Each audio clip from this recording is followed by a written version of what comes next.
Now, my next guest is the force behind this entire month of protest. Emily Johnson is the founder of the Loblaws is Out of Control subreddit and boycott organizer. She joins me now from Milton, Ontario. Emily, thank you for taking the time tonight. And thank you so much for having me here. So let's talk about this online forum that you have. The number of people on it has been growing. What are people saying today?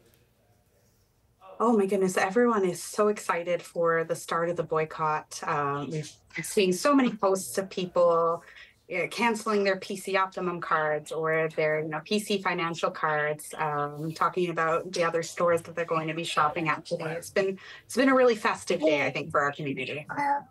There are other big box stores. Loblaws is not so dissimilar to Metro or Walmart.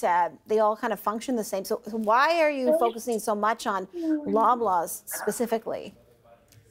Loblaws, out of the big five grocers, has the largest market share, and they also operate in a number of places in the country that have food deserts, where Loblaw is the only option for a lot of people. And so our community felt that it was not the only problem, but definitely the biggest one.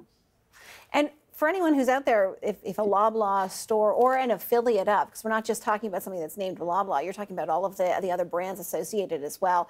If that's the only option, are you offering ways in which they might, I don't know, also participate in this protest? Of course, we encourage folks to reach out to their local member of parliament, and we've actually created a template letter for people to use to help them start that conversation. We also encourage folks to use their optimum points as much as possible, or purchase loss leaders, so those items that draw you into the store with the expectation you're purchasing other items. We also encourage people to reach out to Loblaw customer support, asking them to take our movement seriously. Donating time and money to local food banks as you're able to, as well as just sharing our message with your community. You might not be able to boycott, but other folks in your circle may. Emily, we heard from an expert in Anissa's hit just there, talking about the fact that boycotts like this, they often don't make much of a difference. I'm wondering, what do you hope that you're able to accomplish?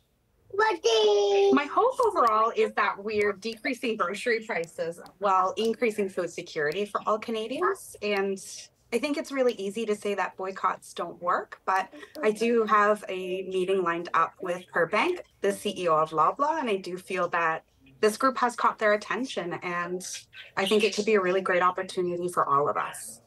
You know, to that point, and I can see, speaking of grabbing attention, I can see that your attention is being grabbed by the little one who's behind you there. So we'll try not to take too much more of your time. But to your point, Loblaws has said to CBC today that they understand that they have to make an effort. I think I'm paraphrasing, but make an effort to continue to attract their customers. What do you make of the fact that they have sort of addressed what's going on here? I mean, I think that nobody has ever dealt with a situation like this before. I don't think any grassroots organization has taken on a giant like this, and I don't think any giants have taken on a group like ours before. So I think that it could be a really great opportunity to learn, to change, to grow together, and to make a better Canada for all of us. And finally, you have more than 60,000 followers, I think, on this online forum. Why do you think so many people have jumped on board and are all in there? I don't know if they're all contributing or taking part in the boycott, but they've certainly all wanted to perhaps chime in to some extent. Of course. And, I think that Canadians are really feeling the crunch of inflation and a cost of living crisis like our country has never seen before. But the unifying factor, I think, for all of us, beyond housing, beyond the price of gas and all of that, is food. Whether you're living in a mansion, whether you're renting or owning, whether you're in an encampment, you still eat at the end of the day. Emily, thanks so much. Emily Johnson is the organizer behind this month-long Loblaws boycott.